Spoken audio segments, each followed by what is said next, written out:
റസൂൽ കരീം സ്വല്ലല്ലാഹു അലൈഹി വസല്ലമയുടെ ജീവിതചര്യകൾ കൂടുതൽ കേൾക്കാനും പഠിക്കാനും സാധ്യമായ രീതിയിൽ നമ്മുടെ വ്യക്തി ജീവിതത്തിലും കുടുംബജീവിതത്തിലും സാമൂഹികമായ ബന്ധങ്ങളിലും സാമ്പത്തിക ഇടപാടുകളിലും അല്ലാഹുവിനെ ഭയപ്പെട്ട് സൂക്ഷ്മത പാലിച്ച് തഖ്വയോടെ ജീവിക്കണമേ എന്ന് സ്നേഹത്തോടെ നിങ്ങൾ ഓരോരുത്തരെയും പ്രത്യേകമായി ഓർമ്മപ്പെടുത്തുകയാണ്, വസീയത്ത് ചെയ്യുകയാണ്.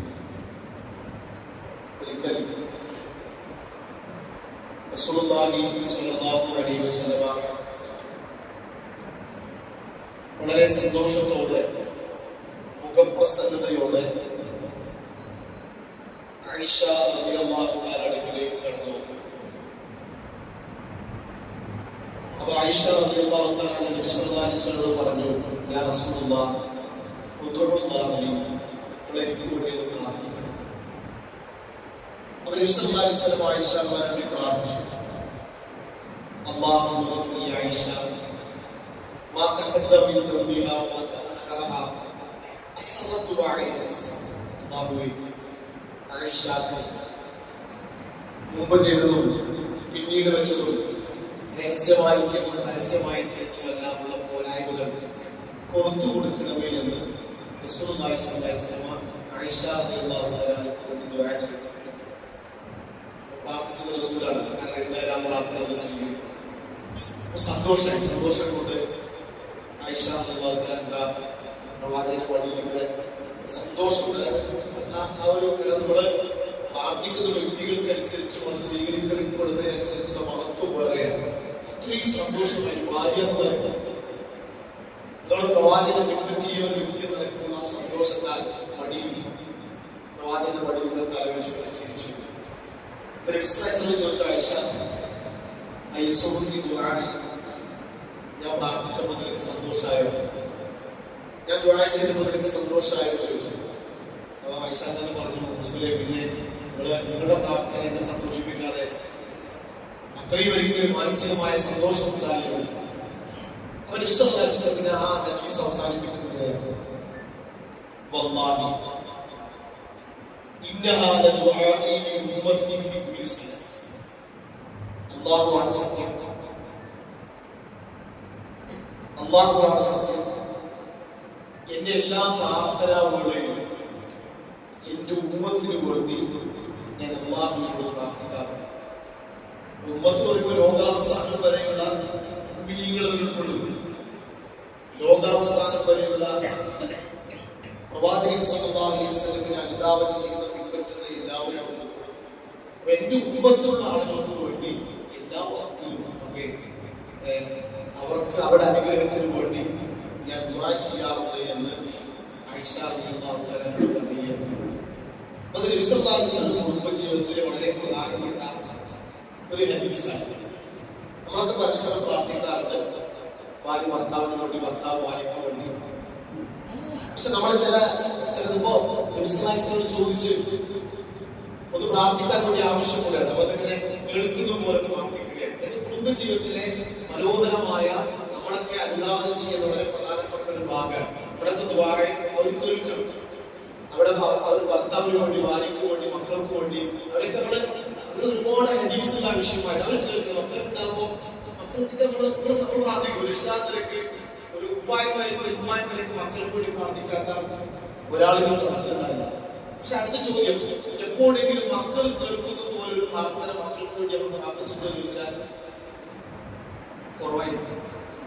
പ്രത്യേകിച്ച് മക്കളൊക്കെ അടുത്തുണ്ടാവുമ്പോൾ അവർ എടുത്തിട്ടും അല്ലെങ്കിൽ പേരക്കുട്ടികളാവുമ്പോഴും അവരൊക്കെ പ്രത്യേകിച്ച് എടുത്ത് പരസ്പരം കൃത്യം വേണ്ടി പ്രാർത്ഥിച്ചിട്ടുള്ള ഇന്ന് നമ്മൾ പഠിക്കുന്ന വിഷയം വെച്ചാൽ റസൂലുള്ളാഹി സ്വല്ലല്ലാഹു അലൈഹി വസല്ലം ഒരു 10-ലധികം ആളുകൾക്ക് വേണ്ടി, ചില പ്രവർത്തനം ചെയ്യുന്ന ആളുകൾക്ക് വേണ്ടി ദുആ ചെയ്ത ചില ഹദീസുകളുണ്ട്.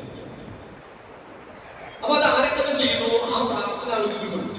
ഇത് വരാനിരിക്കുന്ന അല്ലെങ്കിൽ പ്രവാചകൻ ലൈവിൽ അവിടെയുള്ള സ്വഹാബികൾ ഇത് വരാനിരിക്കുന്ന ആരെല്ലാം ലോകാവസാനം വരെ ആ കർമ്മങ്ങൾ ആരെല്ലാം ചെയ്യുന്നുവോ അവർക്കെല്ലാം ഈ റസൂലുള്ളാഹി സ്വല്ലല്ലാഹു അലൈഹി വസല്ലം പ്രാർത്ഥനയുടെ ഫലം, അതിന്റെ ബർക്കത്ത്, അതിന്റെ അനുഗ്രഹം അവർക്ക് ലഭിക്കും. അപ്പൊ നമ്മളിത് ചെയ്യുമ്പോൾ നമുക്കൊരു ആവേശം ഉണ്ടാവണം. കാണുമ്പോൾ ഇതിന് ഇത്രമാത്രം മഹത്വം തിരിച്ചറിയാം. അങ്ങനത്തെ ചില ഹദീസുകൾ ശ്രദ്ധയിൽപ്പെടുത്തുക. അതിലൊന്ന് അന്ന റസൂലുള്ളാഹി സ്വല്ലല്ലാഹു അലൈഹി വസല്ലം കാന യസ്തഖു ഫി സഫിൽ മുഖദ്ദമി ثلاث. നബി സല്ലല്ലാഹു അലൈഹി വസല്ലം ഒന്നാമത്തെ സഫിലുള്ള ആളുകൾക്ക് വേണ്ടി 3 പ്രാവശ്യം ഇസ്തിഗ്ഫാറിന് വേണ്ടി പ്രാർത്ഥിച്ചു. അവര് കേൾക്കുമ്പോൾ പള്ളിയിൽ 10 ദിവസക്കാലൊക്കെ അത് കിട്ടുള്ളൂ. 2, 3, 4 അതിന് വന്നു വരെ അവിടെ കിട്ടണമെങ്കിൽ എന്ത് ചെയ്യണം? കുറച്ച് നേരത്തെ വരണം. 1-ാം സഫിന് മാത്രമാണ്. അപ്പൊ നബി സല്ലല്ലാഹു അലൈഹി വസല്ലം പ്രാർത്ഥിക്കണം. ആ പ്രാർത്ഥന ലോകാവസാനം വരെ ഏതെല്ലാം പള്ളികളിൽ എവിടെയെല്ലാം ഇമാമത്ത് നിർവഹിക്കുന്നുവോ അവിടെയെല്ലാം 1-ാമത്തെ സഫിന് മാത്രം അതിൽ അല്ലാഹു 3 പ്രാവശ്യം സഹാബി പറഞ്ഞു. 2 റസൂലുള്ളാഹിന്റെ ദുആ കിട്ടാവുന്ന ചിന്തയല്ല. റസൂലുള്ളാഹിന്റെ പ്രാർത്ഥനയൊക്കെ നമ്മൾ ഉൾപ്പെടുക. അതിന് മഹത്വം വേറെ. അപ്പൊ സഹാബിയുടെ ആവേശം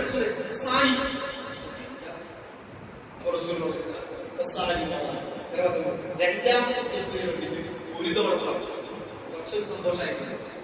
2-ാം സഫിന് 3 കിട്ടുകയാണെങ്കിൽ ഇത് അടുത്ത ഒന്ന് നേരെ തിരിക്കുകയാണ്. നമ്മൾ നിസ്കാരം നടക്കുമ്പോൾ സഫിന്റെ കാര്യം ഇപ്പോഴും തല്ല കേട്ടോ.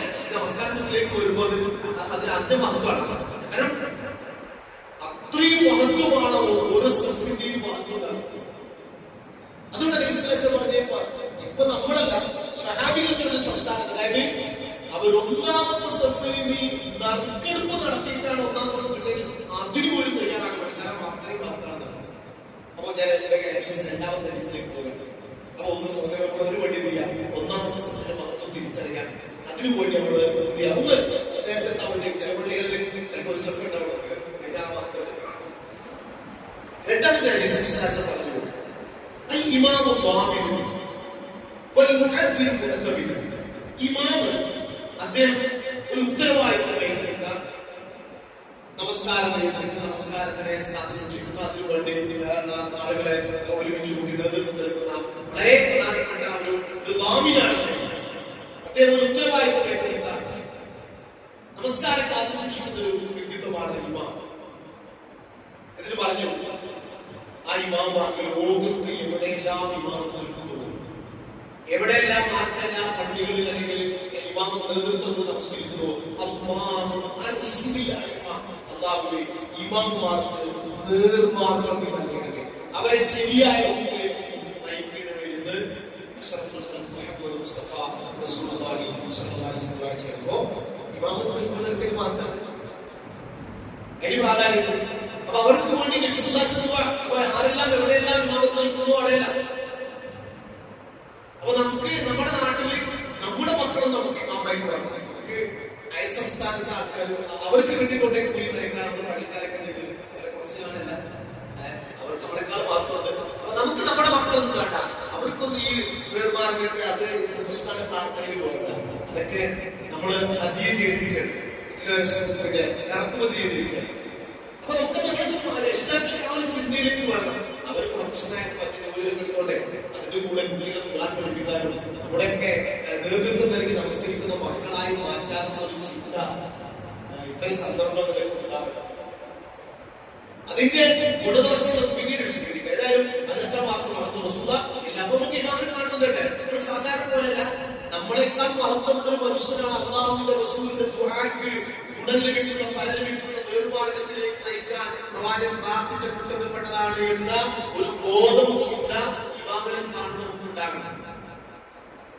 കക്കൂസ് കഴുകാനും പുറത്തടിച്ചു പോകാനും പിന്നെ ഇവിടുത്തെ പള്ളിയുടെ ഉത്തരവാദിത്തം വൃത്തിയേൽപ്പിക്കാനൊക്കെ വളരെ മോശം പരിപാടി നടത്തില്ല വിദ്യാർത്ഥികൾ. പക്ഷെ അങ്ങനെ ഒരു വളരെ നിസ്സാരമാൽക്കരിച്ച് കാണാനുള്ള ഒരാളല്ല എന്ന് നമ്മൾ സ്വന്തം മനസ്സിൽ നമ്മൾ കരുതുക. 2, മുഅദ്ദിന് വേണ്ടി പ്രാർത്ഥിച്ചു. മുഅദ്ദിൻ നേരത്തെ പറഞ്ഞ പോലെ പറഞ്ഞ് ഒരുപാട് ആളുകൾ വിളിച്ച് ഈ പള്ളികളിലേക്ക് അല്ലാഹുവിന്റെ കലാമിലേക്ക് ശഹാദത്ത് മുഹമ്മദ് റസൂലുള്ളാഹിന്റെ പദങ്ങള് നമസ്കാര വിജയത്തിലേക്ക്, അതുപോലെ പിന്നെ ഒരാളുടെ പരലോകത്തിന്റെ നന്മയ്ക്ക് വേണ്ടിയുള്ള വിളിയാണെന്നാണ് ഓരോ പള്ളികളിൽ കൊടുക്കുന്നത്. നമ്മളത് ക്ലാസ് പറഞ്ഞു. അതിന്റെ കൂലി നിസാരല്ല. എന്താ ബാബുനാണ് പറഞ്ഞത് അവർക്ക് വേണ്ടി ബാങ്ക് കൊടുക്കുന്നവർക്ക് അള്ളാഹുടെ പാപങ്ങൾ, അവിടെ പോരായ്മകൾ, വീഴ്ചകൾ അള്ളാഹു നമുക്ക് കൊടുക്കട്ടെ. മൂന്നാമത്തെ വിഭാഗം. അപ്പൊ അവരെല്ലാം എവിടെയെല്ലാം ബാങ്ക് കൊടുക്കുന്നു? അതിന് നമ്മൾ വന്ന് കഴിഞ്ഞ ക്ലാസ് സൂചിപ്പിച്ചിരുന്നു. നമ്മുടെ അദ്ദേഹമാണ് ബാങ്ക് കൊടുക്കുന്നത്. അപ്പൊ അദ്ദേഹത്തിന് ഈ പള്ളിയിൽ ആരെല്ലാം ഈ ജുമയിൽ നമസ്കരിക്കുന്നുവോ അദ്ദേഹത്തിന്റെ വിളി കേട്ട് ആരെല്ലാം പള്ളിയിലെത്തി ആരെല്ലാം നമസ്കരിക്കുന്നുവോ അവരുടെ എല്ലാ പ്രതിഫലം അദ്ദേഹത്തിന്. ഒരു 10-300 പേര്, 250 ആൾക്കാരുണ്ടെങ്കിൽ 250 ആളുകളുടെ നമസ്കാരത്തിന്റെ പ്രതിഫലം അതുകൊണ്ട് നമുക്ക് വേണ്ടേ. എപ്പോഴെങ്കിലും ഒരു ജുമയ്ക്ക് നമ്മള് ക്ലാസ് കണ്ട് ഡോക്ടറെ ഒരു ജുമയ്ക്ക് കൊടുത്തിരുന്നു. നമ്മൾ ആരെങ്കിലും എന്ത് ചെയ്യണം? ജുമയ്ക്ക് ഞാൻ കൊടുക്കട്ടെ ചോദിക്കണം.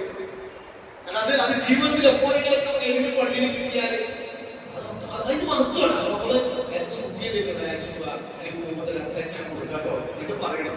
അതിന് മഹത്വം പറയുന്നത് അത് നമ്മള് കുറെ പിന്നെ വർഷങ്ങൾ അധ്വാനിച്ചത് ഒരു കുറച്ച് 2-3 മിനിറ്റ് കൊണ്ട് നമുക്ക് നേടിയെടുക്കാൻ പറ്റുന്ന പ്രവർത്തനമാണ്. അപ്പൊ അതുകൊണ്ട് അതിനുവേണ്ടിയൊക്കെ ചിന്തിക്കുക, ആലോചിക്കുക. മറ്റൊരു ഹജ്ജ് ഉംറയുമായി ബന്ധപ്പെട്ട് ഹദീസിൽ കാണാൻ കഴിയും. ഹജ്ജിന്റെ മുടി കളഞ്ഞു. മുടി കളഞ്ഞ് അത് കണ്ടപ്പോ പ്രാർത്ഥിച്ചു,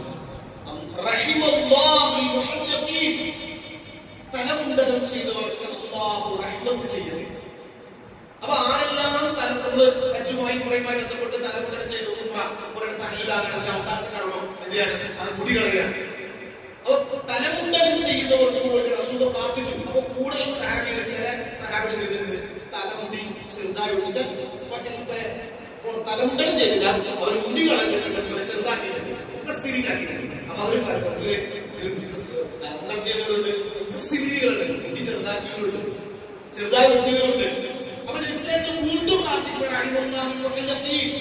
തലമുണ്ടനം ചെയ്തവർക്ക് അല്ലാഹു അവർക്ക് കാരുണ്യം ചെയ്യട്ടെ, അവർക്ക് കാരുണ്യം ചെയ്യട്ടെ എന്ന് പ്രാർത്ഥിച്ചുകൊണ്ട് 2-3 പ്രാവശ്യം. അവസാനം സഹാബികൾ ചോദിക്കുന്ന വെച്ചാൽ ഞങ്ങളുടെ കൂട്ടത്തില് ചെറുതാക്കിയവരുണ്ടാവും എന്ന് പറഞ്ഞ പോലെ അവർ 4ാമതോടെ സഹാബികൾ പറഞ്ഞപ്പോ എങ്കിലും ഈ തല മുടി ചെറുതാക്കിയവർക്ക് അല്ലാഹുവിന്റെ കാരുണ്യം ലഭിക്കട്ടെ. അപ്പൊ നമ്മള് ഒരു ഇബാദത്താണ്. ആ ഇബാദത്തിന്റെ പൂർണ്ണതയിലാണ് അതിന് അതിൻ്റെതായ വാർത്തകൾ, അത് അതിൻ്റെതായ ഒരു പ്രാധാന്യം. ആ ഒരു പ്രാധാന്യം ഇതിലെ ഹദീസില് 2 പേർക്ക് വേണ്ടി പ്രത്യേകം ഹജ്ജുമായി ബന്ധപ്പെട്ട് പ്രാർത്ഥിച്ചാൽ കാണുക. ഇതേപോലെ തന്നെ കച്ചവട രംഗത്ത്, സാമ്പത്തിക രംഗത്ത് പ്രാർത്ഥിക്കുകയാണ്. അപ്പൊ നമ്മുടെ ലോകത്ത് മുഅ്മിനീങ്ങളായി മുസ്ലിങ്ങളായി ആരെല്ലാം കച്ചവടം നടത്തുന്നുണ്ടോ, ആരെല്ലാം ഇടപാട് നടത്തുന്നുണ്ടോ അവർക്കെല്ലാം ഇനി പറയുന്ന ദുആ അവർക്ക് നിസ്സാരക്കാരല്ല. അത് ഏത് ചെറിയ കച്ചവടമാണ്.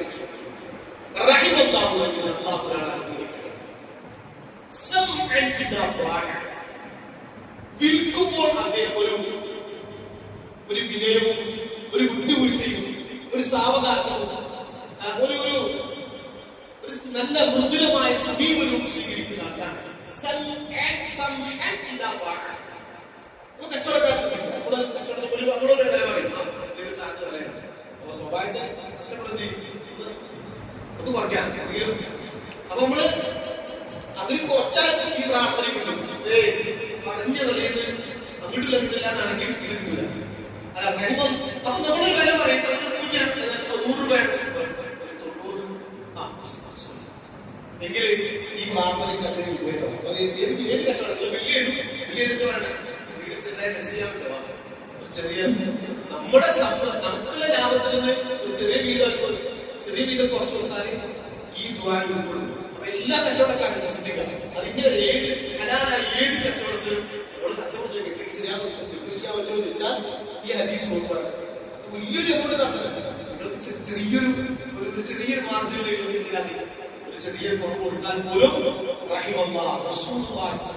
പറയാൻ വരണം. നമ്മൾ ചോദിച്ചാൽ എനിക്ക് റസൂലുള്ളാഹിന്റെ പ്രാർത്ഥന അതുകൂടി പറഞ്ഞു പഠിപ്പിച്ചോലെ ഈ ക്ലാസ്സിലൊക്കെ ഹദീസിനുള്ളത് പിന്നെ അതിന്റെ ഒരു പള്ളിയോ അല്ലെങ്കിൽ മദ്രസയോ ഏതെങ്കിലും മീഡിയസ് അതല്ല.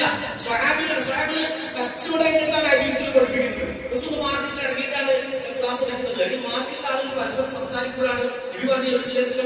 നമ്മളൊക്കെ എപ്പോഴെങ്കിലും എവിടെയെങ്കിലും ഏതെങ്കിലും ചായക്കടയിലോ ഹോട്ടലിലോ അല്ലെങ്കിൽ പച്ചക്കറി കടയിലോ സ്റ്റാളിലോ അല്ലെങ്കിൽ ഏതെങ്കിലും ടെക്സ്റ്റൈൽസ് എവിടെയെങ്കിലും ഒരു ഹദീസ് അങ്ങോട്ട് ഇങ്ങോട്ട് വളരെ കുറവാണ്. അപ്പൊ നമ്മളത് ചില ഇസ്ലാമിക പിന്നെ ഉപദേശ നിർദ്ദേശാതെ ഇങ്ങനെ ഒരു പള്ളിയിലും അതല്ല, അതിങ്ങനെ വീടുകളിലും നമ്മുടെ തൊഴിലിടങ്ങളിലും നമ്മുടെ റോഡുകളിലും എല്ലാം ഉണ്ടാകണം. അപ്പോഴാണത് അത് പ്രയോഗവൽക്കരിക്കപ്പെടുക. ആ രംഗത്തേക്ക് നമ്മൾ വളർന്നു. അപ്പൊ കച്ചവടക്കാരൻ ഇനി കസ്റ്റമർ വാങ്ങുന്നവനും അള്ളാഹു ആരംഭിച്ചിട്ടുണ്ട്. വാങ്ങുന്നതെന്ന് വെച്ചാൽ സ്വാഭാവികമായിട്ട് വരാറുണ്ടാവും, ചില കുറച്ചുണ്ടാവും. പിന്നീട് അയാൾ ഒരു മാന്യമായ കുറവ് നടത്തിയിരുന്നത് പിന്നെയും അതിൽ പറഞ്ഞാൽ ഞാൻ ഇത്രയും തരും. ചിലപ്പോൾ ചില പ്രത്യേകിച്ച് അന്യ സംസ്ഥാനത്തുള്ള പല റോഡ് സൈഡിലേക്ക് പലതും പ്രഖ്യാപിച്ചിട്ടുണ്ടാവും. അപ്പൊ നമ്മള് മറ്റുള്ളവരോട് പിശിക്കുകയും മറ്റുള്ളവരോട് കാണിക്കാത്തത് അത്ര മതി, നമ്മള് തീരുമാനിക്കുന്നത് അതൊക്കെ മതി. നാളെ പിടിച്ചാൽ കാരണം ഒരു യുദ്ധമാണ്. പരസ്പരം നമ്മൾ കച്ചവടം ചെയ്യുന്നത് വാങ്ങുന്നതിനും വിൽക്കുന്നതിനും സന്തോഷമാണ്. അയാള് വന്ന് വെറുപ്പിച്ച് വാങ്ങി കൊടുക്കലാണ് നിവൃത്തിയില്ലാതെ പറയാൻ വർക്കത്തിലാണ്. നിവൃത്തിയില്ലാതെ വാങ്ങിച്ചാണ്, നിവൃത്തിയില്ലാതെ കൊടുക്കാൻ പറയുന്നത് നമ്മള് കൊടുക്കുന്നവരാണെങ്കിലും സാധനം വാങ്ങുന്നവരാണെങ്കിലും അയാളൊന്ന് ആവശ്യപ്പെടുന്നത് കുറച്ചോ പിന്നെയും പിന്നെയും ഉള്ളത് ചിലപ്പോ ഇപ്പോഴത്തെ 500 തിരുത്തുള്ളൂ സംഭവം വരെ ആള് എന്റെ കയ്യിലുള്ളൂ. അടുത്ത പോകേണ്ടി വേറുണ്ട്. അപ്പൊ കളവ് പറഞ്ഞിട്ട് എന്ത് ചെയ്യാം, അയാൾ ഇത് വീണ്ടും കുറയ്ക്കാൻ ചെയ്താൽ മാറ്റരുത്. അപ്പൊ പ്രാർത്ഥനയ്ക്ക് ഈ പ്രാർത്ഥനയ്ക്ക് വിജയരാക്കണമെങ്കിൽ നമ്മൾ പറയുന്നു കുറയ്ക്കുന്നു, പക്ഷെ ആ കൊടുക്കുന്നു മാന്യമായിട്ട് പ്രാർത്ഥിച്ചിരിക്കുക. അതിലും ഒരു നമ്മള് ഒരു സാവകാശവും ഒരു വിട്ടുവീഴ്ചയും ഒരു നല്ല മൃദുലമായ സമീപനവുമല്ല ഒരു സാധനം വാങ്ങിച്ച് പിരിയുമ്പോൾ പോലും ഈ ദ്വാര നമ്മൾ ഉൾപ്പെടുന്നത്. ഒരു ദിവസം സാധനം വളരെ കുറവാണ്. ഏതെങ്കിലും മാർക്കറ്റിൽ ഏതെങ്കിലും സാധനങ്ങൾ നമ്മൾ അങ്ങോട്ട് വിൽക്കുകയും വാങ്ങുകയും ചെയ്യാത്ത ആൾക്കാർ കുറവാണ്. നമുക്ക് അതിലെല്ലാം നമുക്ക് പ്രാർത്ഥനയ്ക്ക് നമുക്ക് അല്ലാഹ് റസൂലിന്റെ ദ്വാരയിൽ ഉൾപ്പെടാം. നമുക്ക് ശ്രദ്ധിച്ചാൽ മതി. നമ്മളിത് എവിടെ ദീന അടുത്താൽ അതിന്റെ ഒരു സുഖമുണ്ട്. കുറെ ലാഭങ്ങളല്ല, ആ ഉള്ളതിന് ബർക്കത്ത് കിട്ടുന്നൊരു സമീപമുണ്ട്. അത് നമ്മൾ തൃപ്തരാകാൻ വേണ്ടി ശ്രമിക്കാം. രണ്ട് പ്രയോഗം കാണാം. ഒന്ന് ഇതാക്കാം, കടം കൊടുത്ത ആളുകൾ. അപ്പൊ കടം കൊടുത്ത ആളുകൾ സ്വാഭാവികമായിട്ട് ചോദിക്കും. അപ്പൊ ചോദിക്കുമ്പോ എന്ത് ചെയ്യാം, ചിലപ്പോൾ ഒരു സാഹസം ഒന്ന് ഡേറ്റ് നീട്ടി തരും, അല്ലെ അടുത്ത ആഴ്ച നീട്ടി കൊടുത്താൽ ഈ ദ്വാരം ഉൾപ്പെടും. പിന്നെ ഹദീസ് വേറുണ്ട്, ഇതിൽ ഉൾപ്പെടും. അടുത്ത ആഴ്ച മതി, അടുത്ത ആഴ്ച അതല്ലേ ഇയാൾ പറയുന്നത് ഇത്ര ഇങ്ങോട്ട് നമ്മൾ വായിച്ചു തരാൻ ഇപ്പോൾ ചെറിയ പ്രയാസമുണ്ട്. അപ്പൊ അവരുടെ പ്രയാസം ഒരു കാര്യത്തിൽ ചെറിയ വിട്ടുവീഴ്ചയോ ഇത്ര തന്നാ മതി ഇതൊക്കെ പറഞ്ഞു. അതൊക്കെ ഓരോരുത്തരും സാമ്പത്തിക നിലവാരം സംസാരിക്കാം. അതിനൊക്കെ ഒരുപാട് നല്ല മനുഷ്യന്മാർ നമ്മുടെ ബാല്യങ്ങളുടെ സ്വാഗത നമ്മളൊന്നും അവരെ അറിയുന്നില്ലതുള്ളൂ. ഒരുപാട് ആളുകൾ എനിക്ക് നേരിട്ട് വരുന്ന ആളുകള് അവരെ പിന്നെ ഞാൻ എന്റെ കുറച്ച് സ്ഥലങ്ങള് പല ആൾക്കാർക്ക് കടമുള്ള ആരെയും ഇന്ത്യ കണ്ടിട്ടില്ലല്ലോ.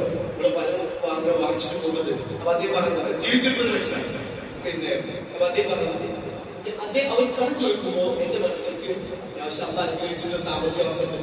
അപ്പൊ എന്റെ മനസ്സിലായിരുന്നു കടാളിട്ട് കൊടുക്കുന്നത് മനസ്സിൽ തിരിച്ചെന്തെങ്കിലും കുഴപ്പമില്ല, കുറച്ച് അവകാശം പിന്നെ തന്നാൽ ഞാൻ അതൊന്നും എഴുതി വെക്കാറുണ്ട്.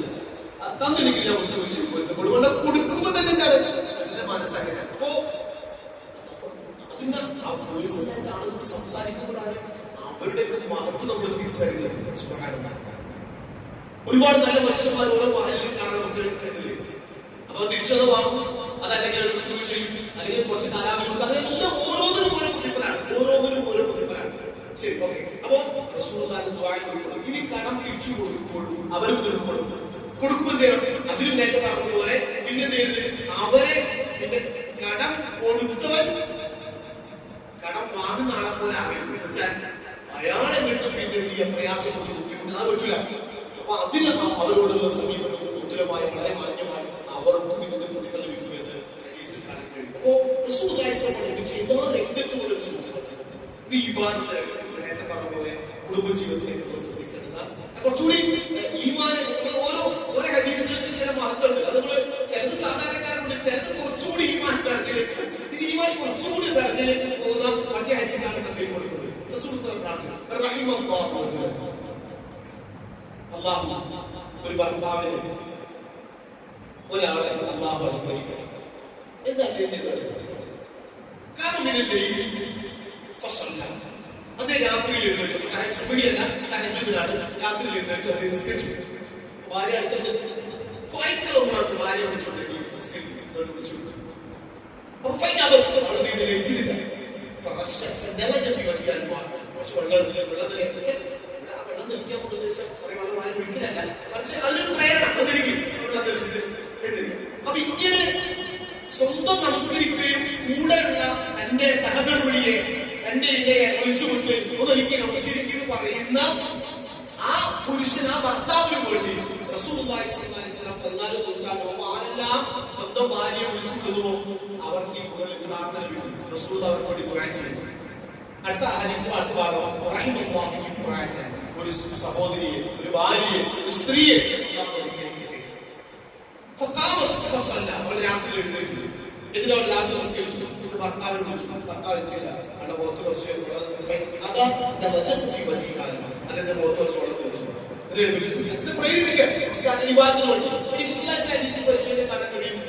രാത്രി നിസ്കരിക്കും. അപ്പൊ വിദ്യുത്ത് സമയത്ത് നമുക്കറിയാം ഹദീസിൽ അത് വെളിച്ചല്ല, റൂം വളരെ ചെറുതാണ്. നമസ്കരിക്കുന്ന ഭാഗത്തായിട്ട് ആയിഷയുടെ കാല് നീടി കിടക്കുക. സുജൂദിലേക്ക് പോകുമ്പോ ആയിഷയുടെ കാല് ചിലപ്പോൾ തട്ടി മാറ്റും. എന്നിട്ട് വിദ്യുത്ത് സമയത്താകുമ്പോൾ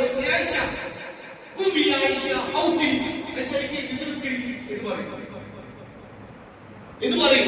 അപ്പൊ നമ്മള് വിദ്യുത്ത് പറയുമ്പോ ആലോചിക്കപ്പെടും ആ സമയത്തുള്ള അല്ലെങ്കിൽ ആ രാത്രി അവസാന ഒരു പിന്നെ മഹത്വം. അല്ലാഹു 7-ാം ആകാശം 1-ാം ആകാശത്തിൽ ഇറങ്ങി വന്ന് പ്രാർത്ഥിക്കുന്നവരെ പ്രാർത്ഥനയ്ക്ക് ഉത്തരം നൽകാൻ, തൗബ ചെയ്യുന്നവർ തൗബ സ്വീകരിക്കാൻ, ചോദിക്കുന്നവർക്ക് ഉത്തരം നൽകാൻ, ഇസ്തിഗ്ഫാർ നേടുന്നവർ ഇസ്തിഗ്ഫാർ നൽകാൻ അല്ലാഹു കാത്തിരിക്കുന്ന ഒരു സമയമാണ്. സുബ്ഹാനല്ലാഹ്. അതിന് മാത്രമേ സംസാരിച്ച പലതരം വിഷയങ്ങളുണ്ട്. ചില ആളുകൾക്ക് ഇതിലെല്ലാം ഉൾപ്പെടാനുണ്ട്. സുബ്ഹാനല്ലാഹ്. മഹാഭാഗ്യവാന്മാരല്ല. ഏതെങ്കിലൊക്കെ ക്ലാസ്സിൽ പിരിയുമ്പോ ഏതെങ്കിലൊക്കെ എണ്ണത്തിന് നമ്മൾ പോകണം. റസൂലുള്ളാഹി നമുക്ക് പറയണം, ഇതിൽ ഞാൻ ഉൾപ്പെടുന്നുണ്ടോ, നിങ്ങളൊന്ന് കൗണ്ട് ചെയ്തിട്ട് പൊതുവെ കാണുന്നൊക്കെ പറയണം. ഞാൻ ഒരു 5-എണ്ണത്തിലുണ്ട്, ഞാനൊരു 10-എണ്ണത്തിലുണ്ട്, ഒരു 7-എണ്ണത്തിൽ ഞാൻ ഉണ്ട് എന്നൊക്കെ ഒരു സന്തോഷമാണ്. അവർക്ക് സംസാരിക്കും. ഈ കാര്യങ്ങളൊക്കെ ഭാര്യയോട്, മക്കളോട്, സുഹൃത്തുക്കളോട് ചായ കുടിക്കുമ്പോ നമ്മുടെ സുഹൃത്തുക്കൾ എന്തായാലും വിഷയം ചോദിക്കും. ചിലപ്പോൾ ഇവിടെ അല്ലാത്തവരുടെ അടുത്ത മറ്റു പള്ളികളോട് ചോദിക്കും. നമ്മുടെ പള്ളിയിലെ വിവരങ്ങൾ ഷെയർ ചെയ്യും. സുബ്ഹാനല്ലാഹ്. അപ്പൊ അത് മൗത്തായിട്ട് നമ്മുടെ ആ കാര്യങ്ങൾ ഈ പ്രചരിപ്പിക്കുന്ന രീതിയിലേക്ക് നമ്മൾ മാറും. നമ്മൾ വളരണം. കൂലിക്കൂലാണ്. അപ്പൊ അതുകൊണ്ട് റസൂലുള്ളാഹി സ്വല്ലല്ലാഹു അലൈഹി വസല്ലം പ്രാർത്ഥിച്ച ഈ വിഭാഗത്തിൽ മാത്രമല്ല റസൂലുള്ളാഹി മറ്റു ഒരുപാട് ഹദീസുകൾ ഈ വിഷയമായി മനസ്സിലാക്കുകയും മറ്റൊന്ന് അസ്ർ നമസ്കാരം കണ്ടെത്തുന്നതാണ്. റസൂലുള്ളാഹി റഹിമല്ലാഹു തആല സ്വല്ലല്ലാഹു അലൈഹി വസല്ലം ഇപ്പൊ റവാത്തിബ് സുന്നത്തുൽ ഖൈലാസ് പറഞ്ഞിട്ട് പറയുന്നത്. അത് കൂടാതെ ഹദീസാണ് അസ്റിന് മുമ്പ് 4 റക്അത്ത് നമസ്കരിച്ചതാണ്. ഒരാളെ ഒരു കോമണാണ്, ആണായാലും പെണ്ണായാലും പിന്നെ അസ്റിന് മുമ്പ് 4 റക്അത്ത് അസ്റിന് മുമ്പ് നമസ്കരിക്കുന്ന ആളെ അല്ലാഹു അനുഗ്രഹിക്കും. അതിനൊരു പ്രത്യേകത പൊതുവെ എന്ന് വെച്ചാൽ ഈ സുബഹിക്കും അസ്റിനും ഉള്ള പ്രത്യേകത പഠിച്ചത് ഞാൻ പറഞ്ഞു പോകാം. സുബഹിയും അസ്റിന്റെയും പ്രത്യേകത 2 വിഭാഗം മലക്കുകൾ പള്ളിയിൽ ഒരുമിച്ച് കൂടുന്ന സമയത്ത് 2 വിഭാഗം മലക്കുകൾ, സുബഹി മുതൽ അസ്ർ വരെ ഡ്യൂട്ടിയുള്ള മലക്കുകളും അസ്ർ മുതൽ സുബഹി വരെ ഡ്യൂട്ടിയുള്ള മലക്കുകളും ഒരേ സമയം ഒരുമിച്ച് കൂടുന്ന സമയമാണ് അസ്റിന്റെ സമയം. അതുകൊണ്ടാണ് അതിന് മഹത്വം പ്രത്യേകിച്ച്. അപ്പൊ അതുകൊണ്ട് കാരണം ആ 2 വിഭാഗം ഉണ്ടാവും. അവർ തിരിച്ച് ആകാശത്തിലേക്ക് ആയിരിക്കും. എവിടെ വന്ന് ചോദിക്കും, ആരൊക്കെ പള്ളിയിലുണ്ടെന്ന് ചോദിക്കും, ആരൊക്കെ നമസ്കരിക്കാൻ ഒക്കെ ചോദിക്കുന്ന ചോദ്യം നടക്കുന്ന 2 നമസ്കാരം സുബഹിയും പിന്നെ അസ്റും. ആ കാര്യങ്ങൾ ശ്രദ്ധിക്കുക. അപ്പോൾ ഞാൻ സൂചിപ്പിച്ച ഹദീസുകളെല്ലാം നമ്മുടെ ചിന്തയിലുണ്ടാകണം. നമ്മുടെ അതിനനുസരിച്ച് നമ്മുടെ ജീവിതം ക്രമീകരിക്കുക. റഹ്മാനെ പഠിച്ചുകൊണ്ടിരാൻ കൂടുതൽ നന്മകൾ ചെയ്യാനും അത് നിലനിർത്താനും ഈമാനോടുകൂടി ലോകത്തോടെ പറയാനുള്ള തൗഫീഖ് നമുക്ക് എല്ലാവർക്കും പ്രദാനം ചെയ്യണം.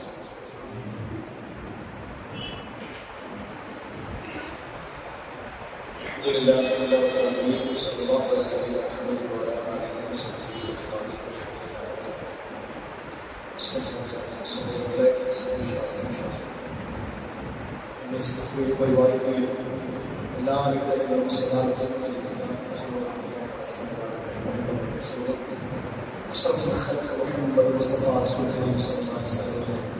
ജീവിതചര്യയിൽ കൂടുതൽ കേൾക്കാനും പഠിക്കാനും നിലനിർത്താനും ശ്രദ്ധിക്കണമേ എന്ന് സഹോദരങ്ങളെ, മനുഷ്യന്റെ ആയുസ് എന്ന് പറഞ്ഞാൽ വളരെ ചുരുങ്ങിയ ആയുസ് സമയവും. നമ്മളെല്ലാം ഈ ഭൂലോകത്തേക്ക് ജനിച്ചു കൊണ്ടുവരുമ്പോൾ തന്നെ നമ്മുടെ മരണം നിശ്ചയിച്ചിട്ടാണ് ഈ ദുനിയാവിലേക്ക് നമ്മൾ ഓരോ കുഞ്ഞും പിറന്നുകൊള്ളുന്നത് എന്നാണ് റസൂലുള്ളാഹി സംബന്ധിച്ചത്. ആ മരണത്തിലേക്ക് ഇങ്ങനെ അടുത്തുകൊണ്ടിരിക്കുകയാണ്. മരണം നമ്മളിലേക്ക് ഇങ്ങനെ ഓടിക്കൊണ്ടിരിക്കുകയാണ്. ഏത് സമയത്താണ്, ഏതെല്ലാം കാര്യങ്ങൾ പൂർത്തീകരിക്കുന്നതിന് മുമ്പാണ്, എന്തെല്ലാം ആഗ്രഹങ്ങളും പ്രതീക്ഷകളുമായിട്ടാണ് ഈ ദുനിയാവിൽ പോകുന്നത് നമുക്കറിയാം. ഇന്നലെ ഒരു സംഭവം നിങ്ങൾ വായിച്ചിട്ടുണ്ടാവും. വളരെ ചെറുപ്പക്കാരൻ വിദേശത്ത് 2-3 മാസമായിട്ട് ജോലിക്ക് പോയിട്ട് അവിടെ ഒരു പനി കഠിനമാകുകയും അദ്ദേഹത്തിന് കുറച്ച് സംഭവിക്കുകയും ചിലപ്പോൾ നാട്ടിലേക്ക് ചികിത്സയ്ക്ക് വേണ്ടി വന്ന കരിപ്പൂരിൽ ഇറങ്ങുന്നതിന് മുമ്പ് എയർപോർട്ട് എത്തുന്നതിന് മുമ്പ് ഫ്ലൈറ്റിൽ വെച്ച് വളരെ ചെറുപ്പാണ്, 24 വയസ്സോ യുവാവും ആ മരണപ്പെട്ട വാർത്തയാണ് നമുക്ക് അള്ളാഹു പുറത്തു കൊടുക്കുവാണ്.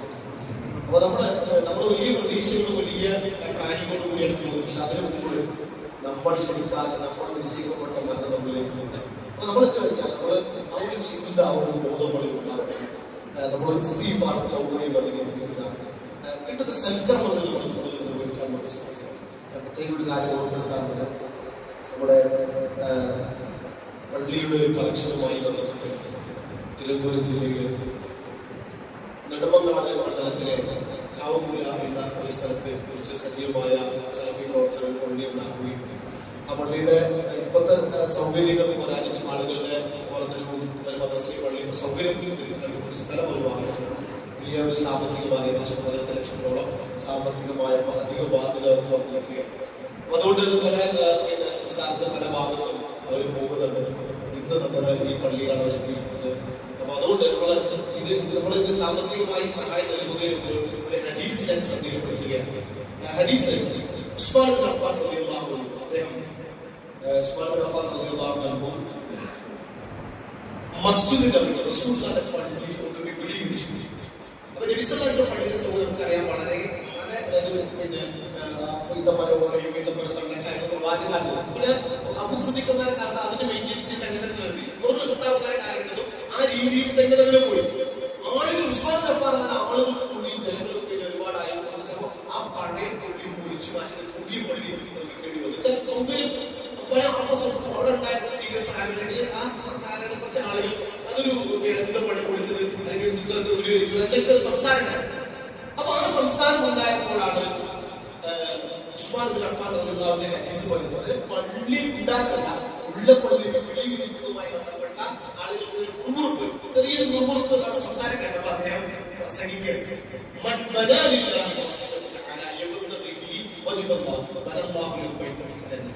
നിങ്ങൾ ആ ഹദീസ് പറഞ്ഞ സന്ദർഭം പള്ളി വിപുലീകരണം അള്ളാഹുവിന്റെ പ്രതിഫലം ആഗ്രഹിച്ച് ഒരാൾ ഒരു പള്ളി നിർമ്മിച്ചാൽ ഇവിടെ നിർമ്മിക്കുന്ന പള്ളി പുനർനിർമ്മാണം നടക്കണം എങ്കിൽ അതിനു വേണ്ടി ചെലവഴിക്കുന്ന, അതിനു വേണ്ടി പ്രവർത്തിക്കുന്നവർക്ക് ഇതാണ് അവിടെ നമസ്കരിക്കുന്ന വിഭാഗത്തിൽ അവിടെ നിൽക്കുന്നത് ഖുർആൻ പാരായണം, ഖുർആൻ ക്ലാസുകൾ, മദ്രസ, ദീനീയപരമായ കാര്യങ്ങൾ, ആളുകൾ വിശ്രമിക്കുന്ന ആളുകൾക്ക് മറ്റു പല സൗകര്യങ്ങൾ, ഒരുപാട് പള്ളിയുടെ സാമൂഹികമായ കാര്യങ്ങൾ നമുക്ക് അറിയാവുന്നതാണ്. അപ്പൊ ഇതിന്റെ ഒരു പങ്ക് വരും. ഇപ്പോ മരണപ്പെട്ടു പോയ ശേഷം പറഞ്ഞു കഴിഞ്ഞ ക്ലാസ് പറയുമ്പോ മരണപ്പെട്ടു പോയ ശേഷം മരിച്ച വ്യക്തിക്ക് കിട്ടുന്ന കൂലികൾ 10ഓളം കാര്യങ്ങൾ വേണ്ടി അതിലൊന്ന് അതിലെണ്ണി കൂടുതൽ പള്ളി നിർമ്മാണം. അപ്പൊ നമ്മൾ മരിക്കുന്നതിന് മുമ്പ് മറ്റൊരു സമാധാനം ഞാൻ പള്ളിക്ക് കൊടുത്തിട്ടുണ്ട്. ഒരു പള്ളി നിർമ്മിക്കാനുള്ള സാമ്പത്തിക അവസരമെങ്കിലും പള്ളി നിർമ്മാണത്തിന് എന്റെയും ചില ഒരു ഭാഗങ്ങൾ, എന്റെയും ഒരു 100 രൂപ, എന്റെയും ഒരു 500 രൂപ അതിൽ ഉൾപ്പെട്ടിട്ടുണ്ട് എന്ന് സമാധാനത്തിന് വേണ്ടി പഠിക്കാൻ പറ്റുകയാണ്. അതുകൊണ്ട് എന്റെ പ്രിയപ്പെട്ട സഹോദരങ്ങളുടെ പള്ളിയുടെ കണക്ഷന് വേണ്ടി വന്ന നമ്മുടെ സഹോദരൻ അവരുടെ പ്രവർത്തകരുണ്ട്. അതുകൊണ്ട് ഉദാരമായി പ്രാർത്ഥിച്ച് നല്ല രീതിയിൽ വളരെ ഒരുപാട് ആളുകൾക്ക് ഹിദായത്തിലേക്ക് എത്തിക്കാൻ, ഒരുപാട് ആളുകൾക്ക് മാർഗദർശനം, അവിടെ തൗഹീദിനെ വിളിച്ചെടുത്തിക്കാൻ, സുന്നത്തിന്റെ പ്രവർത്തന മേഖലയിലേക്ക് ആ നാട്ടിലെ ആളുകളെ എത്തിക്കാൻ അതൊരു സഹായമാകട്ടെ എന്ന പ്രാർത്ഥനയോട് കൂടിയുള്ള നമ്മുടെ പോരായ്മകളും വീഴ്ചകളും നമുക്കറിയാം.